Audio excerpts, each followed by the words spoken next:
साथ पत्रकार साथी आवेश तिवारी जुड़ गए हैं।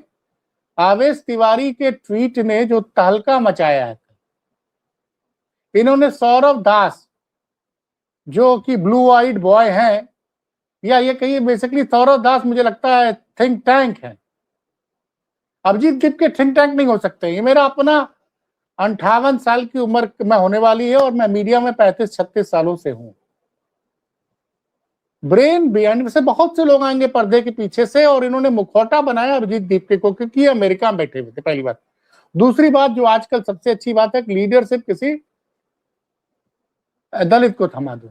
उस पर हमारे साथी अनिल यादव ने बहुत तगड़ी बात कही है, उनका भी। आवेश भाई, आपने कैसे रिसर्च किया, सौरव दास के पुराने ट्वीट निकाले और कल आपके ट्वीट के बाद से तहलका मच गया? ये देखिए, एक चीज बहुत समय से ये चर्चा में थी हमारे मित्रों के बीच में कि सौरव दास ने अब तक जो जर्नलिज्म किया है और फ्रीलांस करते हैं जर्नलिज्म, उनकी एक रिपोर्ट जो चंद्रचूड़ पे थी बहुत फेमस हुई थी।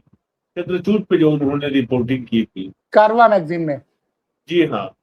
उसके बाद उनके द्वारा जो भी कुछ हमने देखा, मुझे पता लगा कि बोस्टन से एक वहां का ऑर्गेनाइजेशन है, उससे उन्होंने कुछ फंडिंग वगैरह की है। तो मेरे कान खड़े हुए, जब दरअसल होता यह है कि विदेशों से जो भी पैसा मिलता है, किसी को भी मिलता है, तो वो अपने उद्देश्यों को पूरा करने के लिए पैसा पत्रकारों को देते हैं, और आजकल बहुत बांटा जा रहा है पैसा।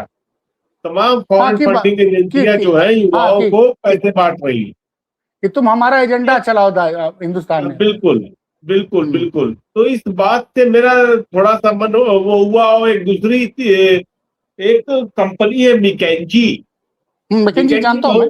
जी हाँ। तो मिकेंजी में एक जो दूसरे उनके साथ के साथी हैं, अभिजीत दिपके के, नाम उनका मैं भूल रहा हूँ, रंग का नाम है कि क्या नाम है, वो मिकेंजी में काम करते हैं। मिकेंजी का काम अगर आप देखेंगे, इंटरनेट पर सर्च करेंगे, तो ये तमाम सरकारों को गिराने, बढ़ाने, उनको सहयोग करने, उनकी इकोनॉमिक पॉलिसी को निर्धारित करने, इन सब में बड़ी भूमिका निभाती है मिकेंजी।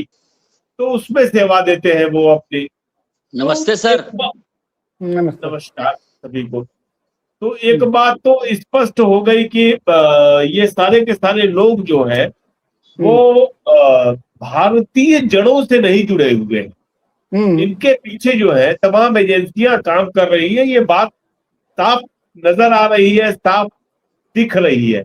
ये तीन जो है, जिनको हम कह सकते हैं कि तीन तिलंगे हैं।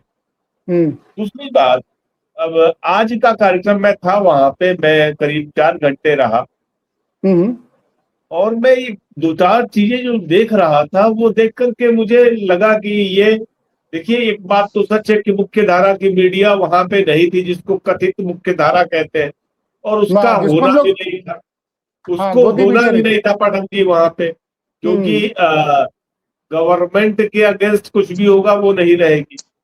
लेकिन ये वास्तव में आश्चर्य हुआ कि इनको वहां प्रदर्शन करने की इजाजत कैसे दे दी गई। इनका इंस्टा अकाउंट उड़ा दिया गया, जिसमें 12 लाख से ज्यादा लोग थे। अभिजीत दिपके की एकदम सुरक्षित एंट्री कराई गई। एयरपोर्ट पर उसको लेने के लिए पूरी गवर्नमेंट के जो एजेंसीज के लोग हैं अंदर गए, और उनको किसी विजेता की तरह बाहर लेकर के आए, और उसके बाद जंतर मंतर पर इजाजत देके इनका कार्यक्रम कराया गया वहां पे। मैं वहां गया तो मैं देख रहा था कि मेरी सौरभ से बात हुई, लेकिन मैंने कहा कि मुझे मेरे कुछ सवालों के जवाब है, तो उन्होंने कहा कि नहीं, हम मंच से ही अभी देंगे। तो मुझे बड़ा आश्चर्य हुआ। हालांकि बाद में बीबीसी को उन्होंने कुछ बातें कही, लेकिन मैं देख रहा था कि मीडिया से सीधे इंटरेक्शन करने में ये लोग बच रहे थे। क्यों बच रहे थे? देखिए, आप गौर करिए कि अभिजीत दिपके उतरते हैं फ्लाइट से, और एयरपोर्ट की जो लॉबी से बाहर जैसे निकलते हैं, तो वो सिर्फ पीटीआई को 2 शब्द बोलते हैं, और उसके बाद आगे बढ़ जाते हैं।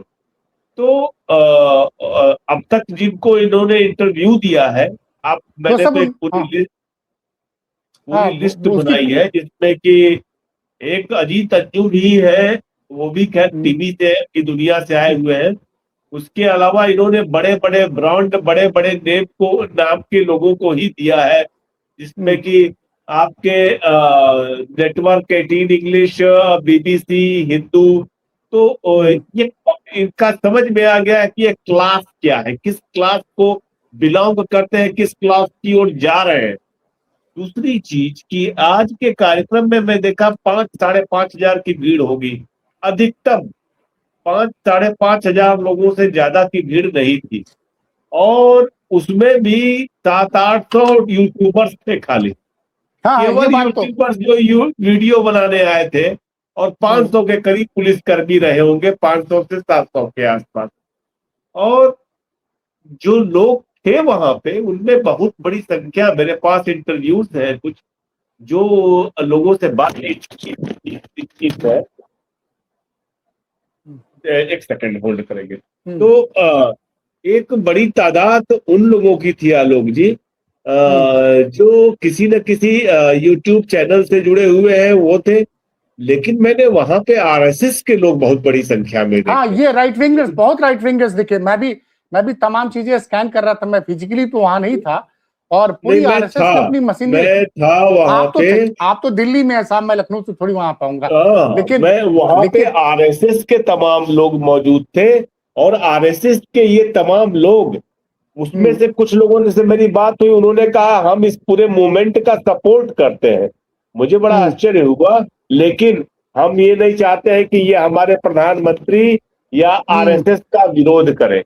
तो हमने कहा कि यह कैसे संभव है कि आप प्रधानमंत्री या आरएसएस का विरोध न करें, उसी लिए तो सब कर ही रहे हैं। तो कुल मिलाकर के, अच्छा, दूसरी चीज ये है कि शुरुआत थी, और बात बिल्कुल नहीं भूलना चाहिए कि जिन्होंने भी अपना आंदोलन शुरू किया था, भले वो योगेंद्र यादव हो, भले प्रशांत भूषण हो, वो पूरी की पूरी टीम इनके साथ खड़ी है, और इनके साथ खड़े हैं, और इनको पूरा का पूरा सहयोग कर रही है। ये सच्चाई है, और ये बात एकदम प्रमाणित है।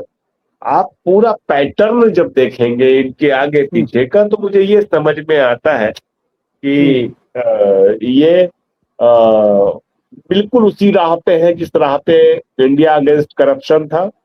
लेकिन आज की जो इनको इजाजत दी गई, इसको लेकर के मैं अभी और भी बहुत कुछ सोच रहा हूँ।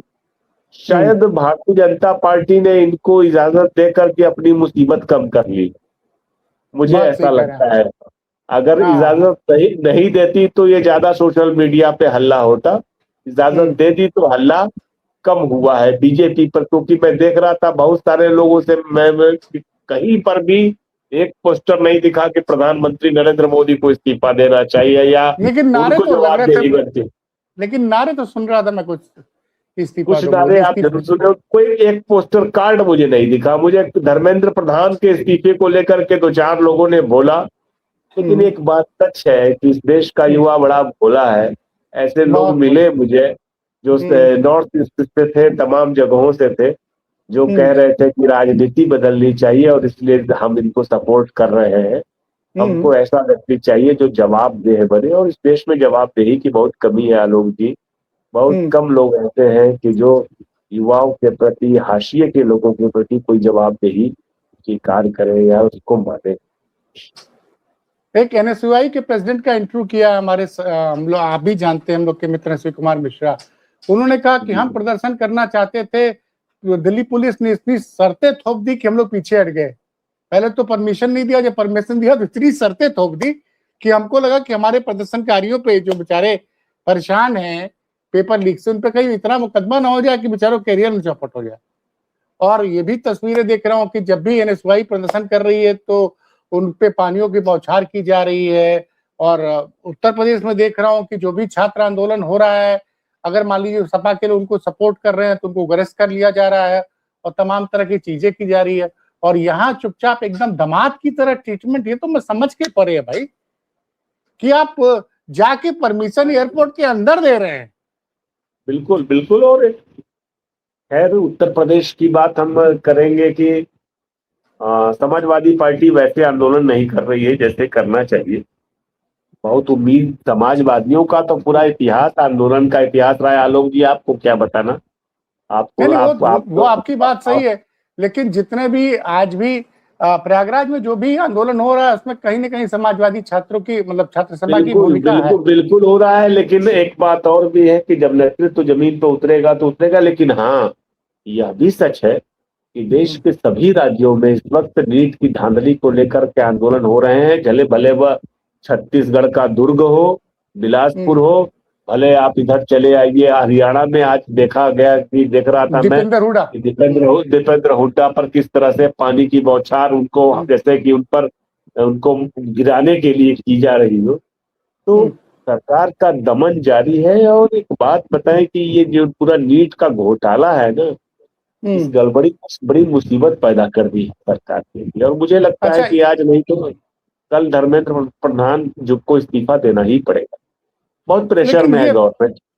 आवेश भाई, ये क्या, ये जितने घोटाले जो भी चीजें हुई हैं, चाहे नीट हो चाहे सीबीएसई है, कि किस कंपनी को ठेका देना है, इसको नहीं देना है, ये क्या धर्मेंद्र प्रधान के लेवल से डिसाइड होता होगा? एक सवाल है, लोग धर्मेंद्र प्रधान का आलोक इस्तीफा मांग रहे हैं। आलोक जी, आप उस सवाल मुझसे पूछ रहे हैं जिसका जवाब आप खुद भी जानते हैं और दर्शक भी शायद जानते होंगे, जो मैं चाहता हूं कि आप बीजेपी। दर्शकों को बताएं। देखिए, जो दर्शक नजदीक से राजनीति को समझते होंगे या अपने इर्द गिर्द आप देख लीजिए, हुआ क्या है कि 2014 में ये आए हैं, उसके बाद से लगातार माने इसमें एक लंबा समय लगा है, 1 दशक का समय लगा। इन्होंने देश में जितनी गवर्नमेंट की एजेंसियां थी, यूनिवर्सिटीज थे, मैं कहने में नहीं हिचकिचाता, हाई कोर्ट थे, सुप्रीम कोर्ट थे, हर जगह अपने लोग नीचे से लेकर ऊपर तक फिट कर दिए।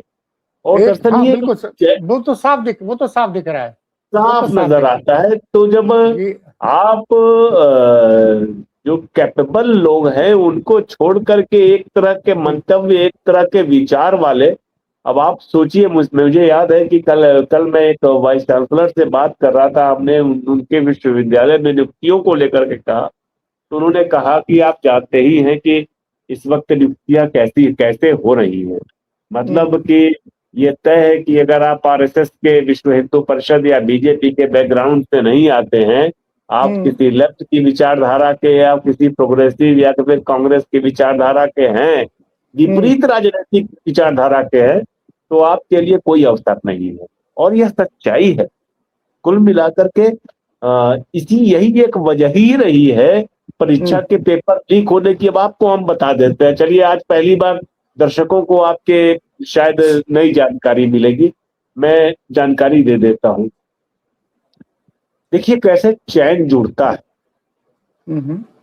पुणे के जिस विद्यालय में, नाम अभी मुझे याद नहीं आ रहा है, अभी शायद अगर हम फिर कभी बैठेंगे तो बताएंगे, या तो आप इंटरनेट पे देख लीजिएगा। पुणे के जिस विद्यालय की शिक्षिका को पेपर लीक के मामले में गिरफ्तार किया गया, अरेस्ट किया गया, वो शिक्षिका जिस विद्यालय में काम करती थी, उस विद्यालय की प्रिंसिपल, उस विद्यालय का मालिक ये है, उसका भाई तो विधायक भी रहा है पहले। और उस विद्यालय में धर्मेंद्र प्रधान से लेकर के महाराष्ट्र के मुख्यमंत्री किरण रिजिजू, जितने आरएसएस के लोग हैं, सारे लोगों का आना जाना है। वो विद्यालय माने उन्हीं की बदौलत बना। अच्छा, प्रिंसिपल भी वहां की पुणे म्युनिसिपल कॉर्पोरेशन में पार्षद, उसकी साथ भी म्युनिसिपल कॉर्पोरेशन माने की जो मालकिन है वहां की, वो भी म्युनिसिपल कॉर्पोरेशन में पार्षद। यहाँ तक कि जो एजुकेशन मिनिस्ट्री की बैठक होती है उसमें भी वहां उसका मालिक बैठता है।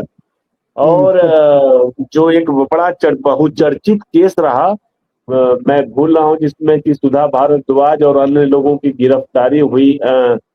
कौन सा केस था भाई जिसको लेकर के उसको शर्जील इमाम की गिरफ्तारी किस मामले में हुई है? अच्छा, वो क्या कहते हैं, जो शर्जील इमाम जिसने अरे पुणे के पास वो कौन सी जगह है जहां पर घटना घटी थी? मालेगांव ब्लास्ट। मालेगांव नहीं नहीं, ब्लास्ट। मालेगांव ब्लास्ट नहीं। मैं घटना का नाम भूल रहा हूँ, जगह का नाम। उसमें कई लोगों के गौतम नवलखा की गिरफ्तारी हुई, सुधा भारद्वाज को हाँ हुई, और आपको याद होगा। तो हाँ।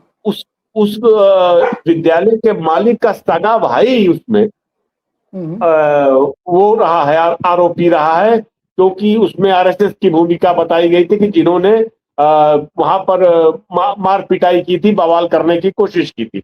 तो मेरे कहने का मतलब ये है कि आप देखिएगा जब नजदीक से, भले वो कुलकर्णी हो जो कि फिजिक्स का पेपर सेट करता था, तमाम लोग जितने भी अब तक पकड़े गए, वो राजस्थान वाला जिसके यहाँ से पांच वो तो छह बच्चे बीजेपी। हो गए नीट में, वो भी बीजेपी का सपोर्टर है, राज्यवर्धन सिंह राठौर के साथ फोटो खिंचाने वाला। तो वो दरअसल तो ये वो तो पैटर्न बहुत पदाधिकारी भी था। बहुत क्लियर। वो तो पदाधिकारी पदाधिकारी भी भी था। था, बिल्कुल। तो बीजेपी इस बात से अपने बीजेपी के हाथ रंगे हुए हैं। आरएसएस पर बहुत ज्यादा उंगलियां उठ रही हैं, और जब तक अ, अगर इसको ठीक करना है तो एकमात्र रास्ता है कि इस देश में जो एजुकेशन बॉडीज है, भले वो ये यूजीसी हो, भले वो हम्म, एनटीए हो, उन सब में आपको बहुत ईमानदार लोगों को रखना पड़ेगा, नई तरीके से व्यवस्था बनानी पड़ेगी सुप्रीम कोर्ट के आदेश पर। सुप्रीम कोर्ट में भी ये ना हो कि आप अपने मन माफिक कर लीजिए। जैसे जानते हैं क्या हो गया है, जैसे हम्म, चुनाव आयोग बन रहा है वैसे ही एनटीए बन रहा है। हाँ हाँ जैसे बिल्कुल। मुख्य चुनाव आयुक्त चुना जा रहा है, वैसे ही एनटीए का अध्यक्ष चुना जा रहा है, और तमाम तमाम एजेंसियों के साथ ये वही हाल यूजीसी का हो रहा है। नहीं, अब यूजीसी का तो पूरा आरएसएसीकरण हो गया, वो तो साफ अरे दिख रहा है। भाई, आप आप आप गिनते। अरावली की पहाड़ियों के लिए सुप्रीम कोर्ट ने कल कमेटी का गठन किया है। अरावली की हाँ। पहाड़ियों में जो प्रदूषण है उसको लेकर के एक स्पेशल हाई पावर कमेटी का गठन किया है, जो उसमें हम्म, सलाहकारों को रखा है। मैंने एक दो नाम देखे, जो पहला नाम है, पता हम्म, लगा कि वो पर्यावरणविद है, लेकिन वो वैदिक आधार पर, सांस्कृतिक आधार पर पर्यावरण की वो करता है, मीमांसा करता है। अब बताइए, जो आरएसएस का जुड़ा हुआ हो वो वैदिकता के आधार पर अरावली का वो होगा कि वैज्ञानिकता की जरूरत है वहां? नहीं, ये दिक्कत। एक चीज मैं समझना चाहता हूँ कि ये जो सीजेपी को बनाया गया, पत्रकार रणविजय ने जो लिखा है, या जो हम लोग को लग रहा है कि क्या ये कहीं ना कहीं राहुल गांधी बहुत ज्यादा युवाओं में लोकप्रिय हो रहे थे, और तमाम एक्टिवली, कम से कम मैंने सुनाई तो सड़क पे दिख रही थी तमाम मुद्दों पे, तो उनको लगा कि यार कुछ ऐसा कर दो कि वो बजाय राहुल के इफेक्ट को रोकने के लिए हम कुछ ऐसा कर देते हैं नहीं जिससे नहीं नहीं युवाओं नहीं को नहीं नहीं युवाओं नहीं नहीं युवाओं की लीडरशिप राहुल के पास न जाए। ऐसा नहीं आलोक जी। सिर्फ हाँ। राहुल रहे, हम्म, सिर्फ राहुल रहे। दरअसल कॉर्नर्स बनाने जरूरी थे। आम आदमी पार्टी हवा में उड़ने लगी थी। हम्म, बीजेपी समझ गई कि ये वोट डिवाइड नहीं कर पाएगी, अब उसको जिस हाल में लाके खड़ा कर दिया ये लोग हम्म। चाहते हैं कि मुकाबला दो साइड का न रहे, एक तीसरा साइड भी खड़ा हो जाए। जैसे उन्होंने पीके बस को खड़ा अभी, किया था बिहार में। हाँ बिल्कुल, कि लोकसभा चुनावों में स्थिति हम्म, त्रिकोणीय रहे। लेकिन ये बचकाना जो इन्होंने किया, वो हम्म, बहुत बचकाना रहा। ये शुरू से ही समझ में आ गया था। हम्म, आपको बताऊं पाठक जी, हम्म, मिडिल ईस्ट में, समूचे मिडिल ईस्ट में, मुझे हम्म, याद है कि मिस्र में, पैराग्वे में, तमाम देशों में सोशल मीडिया के पर सोशल मीडिया का इस्तेमाल करके बड़े बड़े आंदोलन हुए हैं, बहुत बड़े बड़े हम्म, आंदोलन हुए हैं। ग्रीस में हुआ है। हम्म, भारत में की संभावना, भारत में खाली जान लीजिए कि ये सोशल मीडिया, जैसा प्रधानमंत्री कहते हैं, सोचिए कि इस देश में पीएम कहता है कि आप इंस्टाग्राम पे ज्यादा वीडियो बना सको, इसलिए हमने सस्ता कर दिया है डाटा और क्या क्या। हाँ, हाँ, बिहार के चुनाव नेटवर्क। में जाकर कहते हैं। तो हम्म, दरअसल है क्या ना, मनोरंजन का साधन है। हम्म, हिंदुस्तान इसी इंस्टाग्राम फेसबुक की वजह से पगला गया। यूट्यूब हम्म, में हम लोगों का डिबेट देख करके पगला गया। हम्म। लेकिन हिंदुस्तान को जो वास्तव में जमीन पे करना चाहिए, वो कहीं हम्म। भी सड़क पे आंदोलन नहीं दिखाई दे रहा है। आप कैसे सोचते हैं कि परिवर्तन होगा, सत्ता परिवर्तन होगा, जब तक सड़क पे उतर करके आंदोलन नहीं किया जाएगा। आवेश जी, मैं थोड़ा सा सहमत हूँ, क्योंकि आपने भी लोकसभा चुनाव देखा होगा। जी, लोकसभा चुनाव में इंडिया गठबंधन की जीत में सबसे बड़ी भूमिका थी वो जो सरकार से नाराज युवा थे, और जिनको ये मन में ये डर हो गया था कि ये कहीं ना कहीं संविधान आरक्षण खत्म कर देंगे। और वो मुझे लगता है, जब मुझे हमने लगता है जनसैलाब देखा केवल कन्नौज में, केवल एक वजह, केवल एक वजह थी, केवल एक वजह, हाँ, भारत जोड़ो यात्रा। नहीं वो तो उसने मोमेंटम बनाया, बस उसने वही, उसने मोमेंटम वैसे बनाया ही मोमेंटम बनाने की जरूरत है। अखिलेश यादव अगर आज उत्तर प्रदेश घूम जाएं कायदे से, आप एक बात जान लीजिए कि स्थितियां बदल जाएंगी, पूरी तरह से देखिए, जो स्थितियां बदल जाएंगी। जहां तक मेरी जानकारी है, क्योंकि 2027 का चुनाव अखिलेश यादव के लिए करो या मरो का चुनाव है, बिल्कुल है, और वो बिल्कुल जानते है, हैं। इसमें कोई डर है। मैं आपको बता दूं, अगर समाजवादी पार्टी 37 सीटें नहीं जीतती तो सत्ता पक्ष ने समाजवादी पार्टी को 2 टुकड़े में करने की पूरी तैयारी कर रखी थी लोकसभा हाँ, चुनाव के बाद।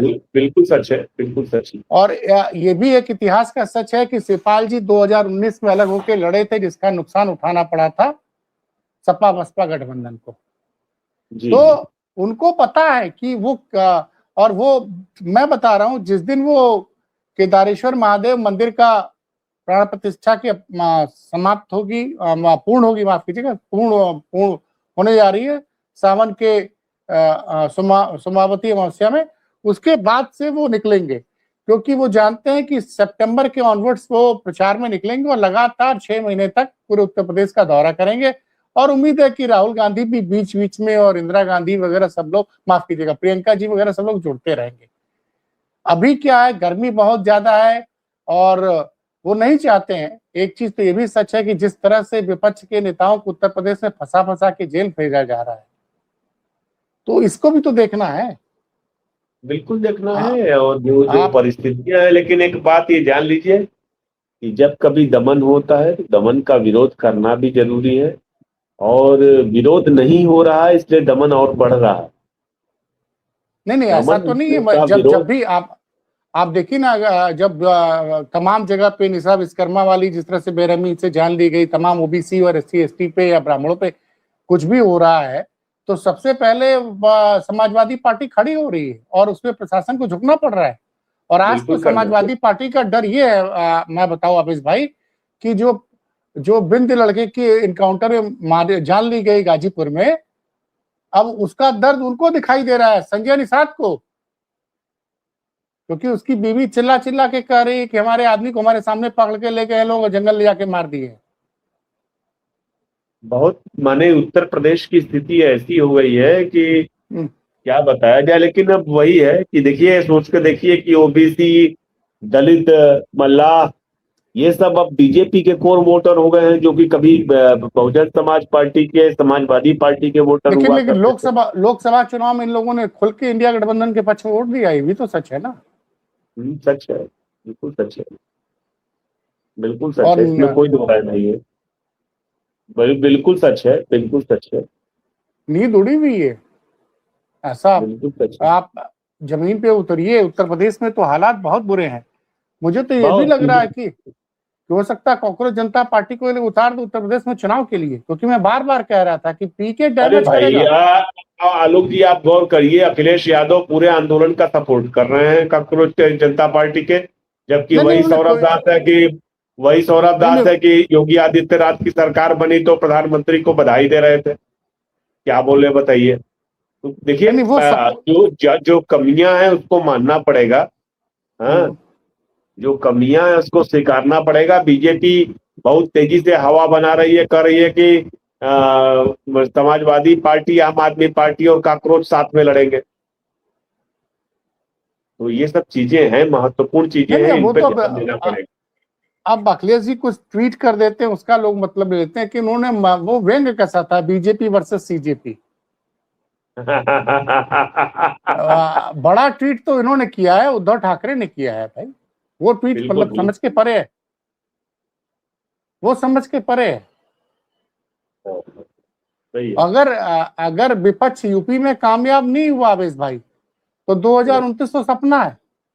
बिल्कुल बिल्कुल, मैं भी जानता हूं इस बात कि अगर यूपी नहीं कर पाए तो फिर 2029 सपना है। क्योंकि एक चीज और होगी कि योगी आदित्यनाथ की दावेदारी तब बढ़ जाएगी, जबकि सच्चाई ये है, मैं तो अभी एक स्टोरी पे काम कर रहा हूं कि जानबूझ करके परिस्थितियां ऐसी बनाई जा रही है कि योगी आदित्यनाथ के लिए मुश्किल हो, केंद्र ऐसी परिस्थितियां बना रहा है, और उसके बावजूद अगर बीजेपी जीत जाती है तब तो बहुत बड़ी बात हो जाएगी, बिल्कुल बड़ी बात होगी, इसमें कोई दो राय नहीं।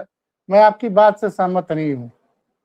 योगी जी पूरी ऐसी तैयारी कर रहे हैं कि वो समाजवादी पार्टी को तोहफे में, इंडिया गठबंधन को, समाजवादी पार्टी नहीं, क्योंकि यूपी में तो मैं जानता हूं आप लाख कोशिश कर लेंगे लेकिन इंडिया अलायंस चुनाव लड़ेगा। इंडिया अलायंस का मैं कह रहा हूं तो सपा और कांग्रेस चुनाव लड़ेगी। तो योगी जी ने ठान लिया है कि वो इंडिया अलायंस को सत्ता देके जाएंगे, उसमें केंद्र की कोई भूमिका नहीं है। आप मनमाने फैसले ले रहे हैं भाई साहब। एक डाटा, तमाम तरह की चीजें सामने आ रही है, आप उसको डिनाई नहीं कर सकते हैं। और हाई कोर्ट लिख के दे रहा है उत्तर प्रदेश के एसीएस के खिलाफ कि इनको, डीओपीटी को लिख रहा है कि इनको भविष्य में किसी महत्वपूर्ण पद पे न रखा जाए।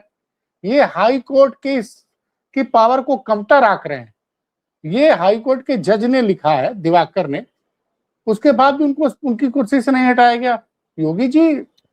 योगी जी को लग रहा है कि वो आजीवन मुख्यमंत्री रहेंगे, उसका सीधे यहाँ से हटेंगे, सीधे प्रधानमंत्री बनेंगे। अपने आप को ब्रह्मा समझ लिए हैं, सच्चाई यही है, खुद को ब्रह्मा समझ रखते हैं। प्रधानमंत्री सीधे बनेंगे, यहाँ से हटेंगे तो सीधे प्रधानमंत्री। सपना तो यही देख रहे हैं, सपना यही देख रहे हैं। लेकिन यही लग रहा, मतलब अगर आखिर युवाओं की जो आप बात कर रहे हैं ना, मैंने देखा है कि यूथ की जबरदस्त यूथ जो है राहुल और अखिलेश के साथ बड़े जबरदस्त रूप से जल करते हैं। यूपी का यूथ तो मैंने देखा है, फूलपुर वाली ऐतिहासिक रैली आपको याद होगी, इतनी भीड़ होगी, याद है, अच्छी तरह से याद है, अच्छी तरह से याद है पाठक जी, अच्छी तरह से याद। मैं तो ये भी कहता हूं कि राहुल और अखिलेश ने अगर बनारस में रैली निकाल दी होती और अजय राय की जगह कोई और, ये बात बार बार कहने की जरूरत है, और इस सच्चाई है कि निकाल दी होती तो बनारस का कुछ परिणाम और होता। 1.5 लाख से कोई जीत है वहां पे, ये तो हार स्वीकार कर लेनी चाहिए उनको। हाँ, मैं भी सहमत हूं आपकी बात से, पूरी तरह सहमत। सच्चाई ये आवेश भाई कि मैं तो बनारस का रहने वाला हूँ, अजय राय ने बहुत से बूथों पे अपना बस्ता भी नहीं लगवाया था, उनको भी नहीं उम्मीद थी कि वो इतने वोट पा जाएंगे।